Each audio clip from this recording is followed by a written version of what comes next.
8वीं जमात के तमाम तलबा तालिबात और उनके सरपरस्तों को अस्सलाम वालेकुम। बच्चों, आज के इस ऑनलाइन क्लास में हम उर्दू का दूसरा सबक ज़मीर की आवाज़ पढ़ेंगे, समझेंगे। इसके मुसन्निफ़ हैं हामिद हसन कादरी। बच्चों, मुसन्निफ़ ने इस सबक में बताने की कोशिश की है कि ज़मीर की आवाज़ कैसे दस्तक बनकर इंसान को परेशान करती है।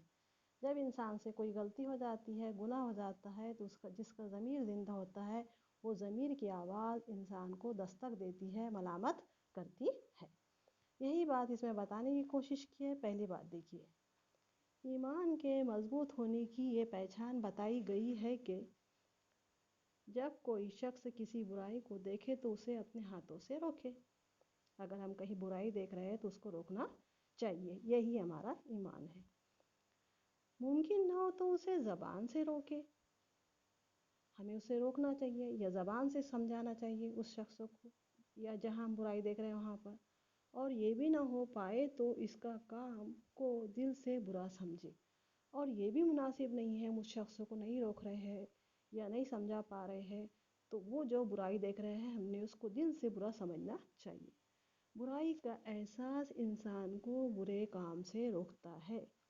जब इंसान को बुराई का एहसास हो जाता है, हसास दिल होता है, तो इंसान बुराई से क्या करता है? गुरेज करता है। उसे ज़मीर की आवाज़ भी कहा जाता है।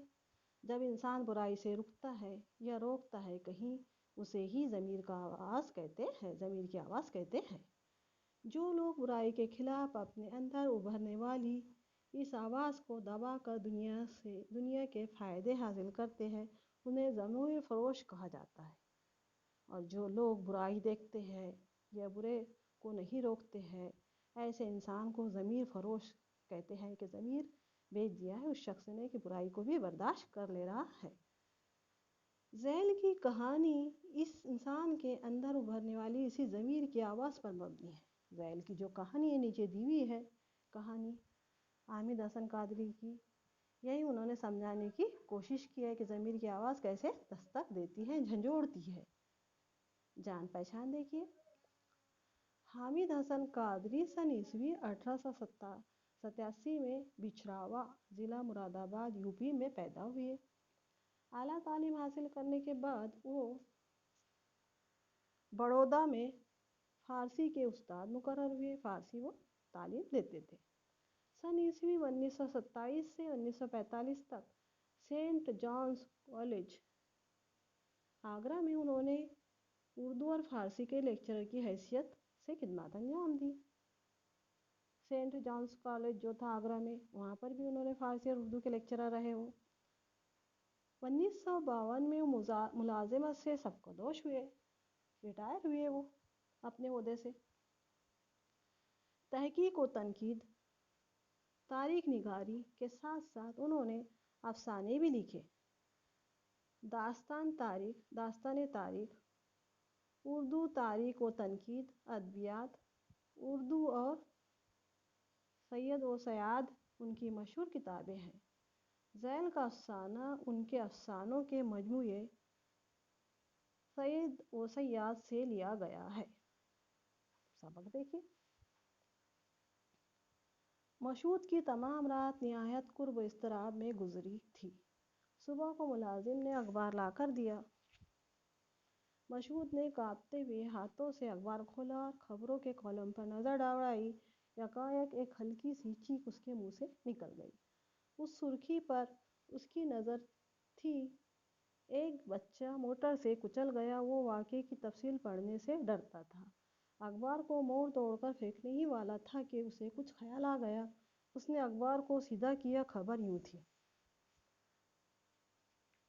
मशहूद जो है, अखबार जब खोलता है सुबह तो उसके मुंह से एकदम जब बेचैन हो जाता है, उसके मुंह से चीख निकलती है कॉलम पे जब नज़र पड़ती है, और वो अफसोस होता है उन्हें, और वो मोड़ तोड़कर उसको फेंक देते हैं। कि फिर वो दोबारा अखबार लेते हाथ में, उसको सीधा करते हैं, पढ़ने की कोशिश करते हैं। खबर यूँ थी। कल 3 बजे सहर पहर को आलम नगर की सड़क पर एक 4 बरस का बच्चा मोटर से टकरा गया। मोटर ऐसी तेज़ी से निकल गई कि इसका नंबर नोट ना किया जा सका। बच्चा मिस्त्री खुदादाद मरहूम का था। जख्मी बच्चे को इसकी माँ के पास मकान नंबर 75 वाक़या गंजपुर पहुंचा दिया गया, लेकिन 2 घंटे के बाद उसका इंतकाल हो गया। खबर यूँ थी कि कल 3 बजे सहपैर को आलम नगर की सड़क पर एक बच्चा कुचल गया। मोटर तेज़ी से निकल गई, नंबर भी नोट नहीं किया जा सका। बच्चा जो था मिस्त्री खुदादाद मरहूम का था। बच्चे को जख्मी हालत में माँ के पास पहुंचाया गया, बच्चे की मौत हो गई। इस तरह वाक़या था। मशहूद देर तक सर पकड़कर बैठा रहा, फिर खुद ब खुद कहने लगा, तो मैं इसका कातिल हूँ, मुझे इसी अंजाम का अंदेशा था।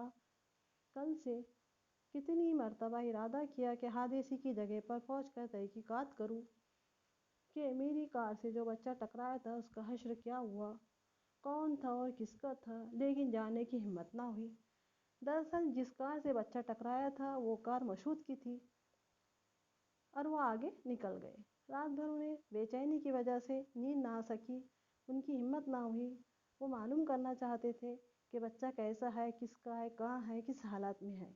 आखिर अब मालूम हो गया कि, लेकिन क्या करूं? क्या इसके घर जाऊं, उसकी माँ से अपने जुर्मों का इकबाल करूं, उस बदनसीब की तबाहलत अपनी आंखों से देखूं, उसकी लानत व मलामत, गुस्सा और नफरत का हदफ बनूं, इन्हें निशाना बनूं और अपने किए की सज़ा भुगतूं। यही होना चाहिए, लेकिन क्या मुझ में इसकी हिम्मत है?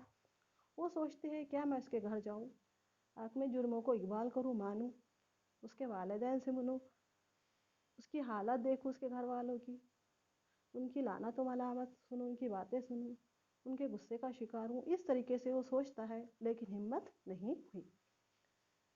यकायक मशहूद ने ज़ोर से घंटी बजाई।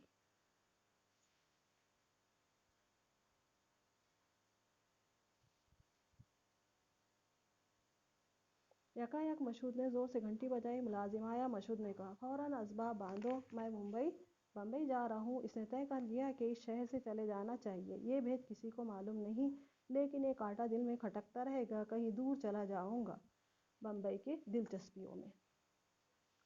मशहूद तय कर लेते हैं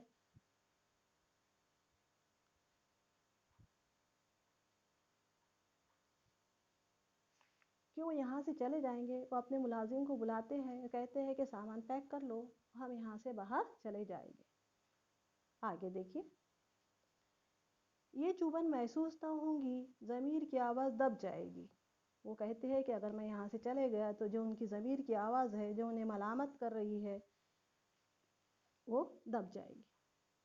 ये सोचकर तिजोरी में से नोटों की एक गड्डी निकाल कर वास्कोट की अंदरूनी जेब में रख ली, कोट की जेब में रख ली और उठ खड़ा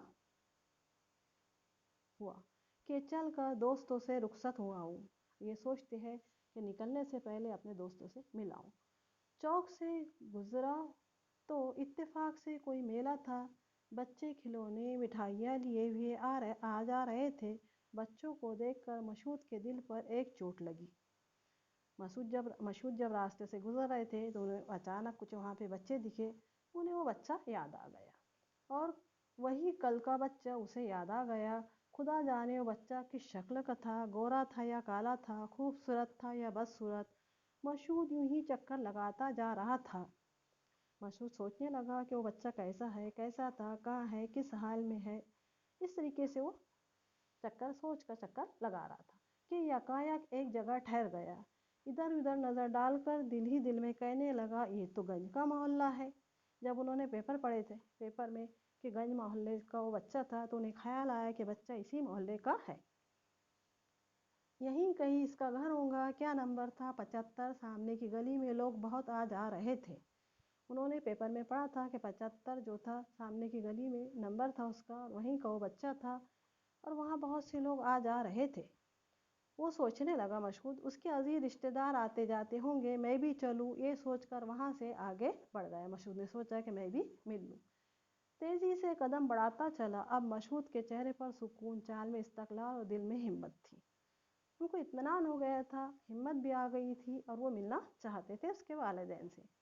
मकान नंबर 75 पहुंचकर इसने जंजीर हिलाई। एक बूढ़ी औरत दरवाजे पर आई। जब उन्होंने दरवाज़ा नॉक किया, दरवाज़ा खटखटाया तो एक बूढ़ी औरत आई। मशहूद ने उससे दरियाफ्त किया مستری خداداد مرحوم کی بیوی اسی مکان میں رہتی ہے؟ مشہود نے اس بوڑھی عورت سے خاتون سے سوال کیا۔ بڑھیا: آئیے آپ بیٹھک میں آ جائیے، میں بلاتی ہوں، وہ بچوں کے پاس بیٹھی ہے۔ وہ بڑھیا کہتی ہے کہ ہاں یہی گھر ہے اور وہ بچے کے پاس بیٹھی ہے، میں بلاتی ہوں۔ بیٹھک میں زنانِ مکان کا دروازہ تھا۔ ذرا سی دیر میں دروازے کے پاس سے آواز آئی: آپ نے مجھے بلایا تھا، آپ کون ہیں، مجھ سے کیا کام ہے؟ بیٹھک میں زنانِ مکان کا دروازہ تھا۔ ذرا سی دیر میں دروازے کے پاس سے آواز آئی ایک خاتون کی، اور اس خاتون نے کہا کہ آپ نے مجھے بلایا تھا، کیا کام ہے؟ مشہود کا کلیجہ اچھلنے لگا۔ آواز میں حزن و اندوہ کا اثر تھا۔ مشہود اچھلنے لگا، حزن و اندوہ یعنی غم لگ رہا تھا مشہود کو اس عورت کے خاتون کی آواز میں۔ سوچ رہے تھے ابھی رو کر اٹھی ہوں گی، اس طریقے سے مشہود سوچنے لگا۔ اس پر مصیبت کا پہاڑ میں نے توڑا۔ سوچنے لگا کہ میں ہی قصوروار ہوں، اس کا بیٹے کا جو ہے ایکسیڈنٹ میری ہی گاڑی سے ہوا ہے، میں نے ہی مصیبت کا پہاڑ اس پہ توڑا ہے، اس لیے یہ اس حال میں ہے۔ یہ اس عورت نے پھر کہا، وہ پھر سوال کرتی ہے مشہود سے آپ کون ہیں؟ کیا جواب دیتا ہے مشہود؟ سنو، جو کچھ ہونا تھا ہو گیا، اب بدلا نہیں جا سکتا، اور میں جو کچھ کہنے آیا ہوں اس سے تمہارے صدمے کی تلافی نہیں ہو سکتی۔ تمہاری زندگی اس بچے کے دم سے تھی، وہ نہ رہا تو اب تمہارے لیے دنیا میں کیا رہا؟ پھر بھی میں یہ کہنا چاہتا ہوں کہ تم جو رقم چاہو مقرر کر کے مجھے بتا دو، میں ہر مہینے تمہیں پہنچاتا رہوں گا۔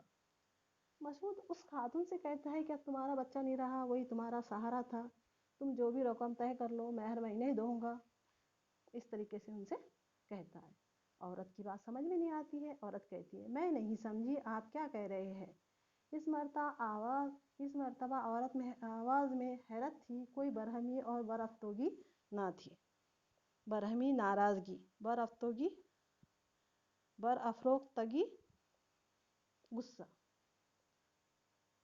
غصہ وغیرہ نہیں تھا، ناراضگی بھی نہیں تھی۔ مشہود کہتے ہیں بی بی مجھے خدا نے بہت کچھ دیا، میں رقم خوشی سے دے سکتا ہوں۔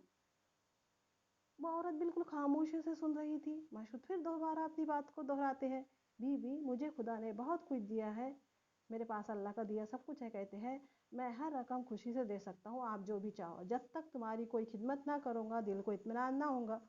وہ اپنے آپ کو قصوروار ٹھہراتا ہے مشہود۔ وہ کہتا ہے کہ میری وجہ سے ان کے بیٹے کی جان گئی ہے اور میں ان کی مدد کروں گا تبھی مجھے اطمینان ہوگا۔ عورت پھر کہتی ہے میاں اللہ آپ کو بہت سا دے، میرا بچہ سلامت ہے۔ مشہود کو اپنے کانوں پر یقین نہ آیا کہ کیا سن رہا ہے، متحیر رہ گیا، حیرت میں رہ گیا وہ۔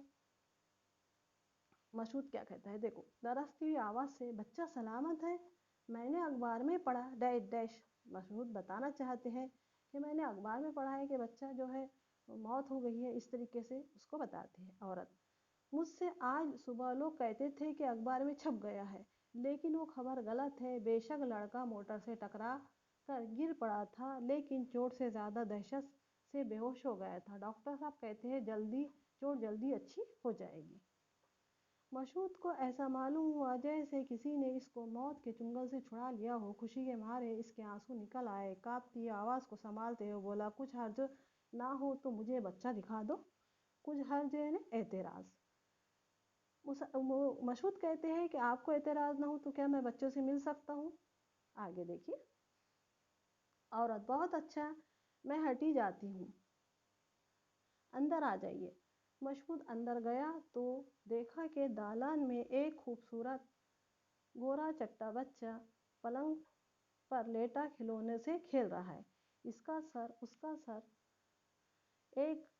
سر اور ایک ہاتھ پٹیوں سے بندھا ہوا ہے۔ اس کو دیکھ کر مشہود کی آنکھوں سے آنسو جاری ہو گئے، خوشی کے آنسو آنے لگے کہ بچہ بالکل صحیح اور سلامت ہے۔ پھر خیال آیا کہ اگر میں ضمیر کی آواز کو دبا دیتا اور ادائے فرض کی پرواہ نہ کرتا تو یہاں تک نہ آتا، اس حقیقت سے بے خبر رہتا اور ساری عمر اپنے آپ کو قاتل اور بزدل سمجھتا رہتا اور ہمیشہ اپنے اوپر نفرت کرتا۔ مشہود سوچنے لگا کہ اگر میں نہیں آتا اپنا فرض جو تھا ملنے کا یا اس کی خیریت دریافت کرنے کا، تو میں کیا رہتا تھا، اصلی بات جو تھا اصلیت سے واقف نہ ہوتا اور اپنے آپ کو کیا کرتے تھے، گنہگار سمجھتا رہتا۔ مشہود بیٹے कैसे हो? बच्चे से बात करते हैं, खैरियत से तो हो ना, कैसे अच्छे खिलौने हैं, कहाँ से लाए? मशहूद उस बच्चे से बात करते हैं। बच्चा कहता है आप कौन है? डॉक्टर साहब तो नहीं, अब मेरा हाथ ना खोलना। बच्चा कहता है मशहूद नहीं मियाँ, डॉक्टर नहीं हूँ, तुम्हारे अब्बा का दोस्त हूँ, लो देखो इसमें क्या है। कौन कहता है? मशहूद बच्चे से। मशहूद ये कहता हुआ नोटों की गड्डी से बड़ा लिफाफा बच्चे के हाथ में देकर दरवाजे की तरफ चल दिया। इस तरह मशहूद बच्चे से मिलते हैं, अपने तरफ से कुछ रकम जो है बच्चे को लिफाफे में पेश करते हैं और अपना फर्ज अदा करके बच्चे से मिलकर वहाँ से निकल जाते हैं। ये ज़मीर की आवाज़ हमने सबक पढ़ा। इस तरह यहाँ पे हमारा सबक खत्म होता है। अल्लाह हाफ़िज़।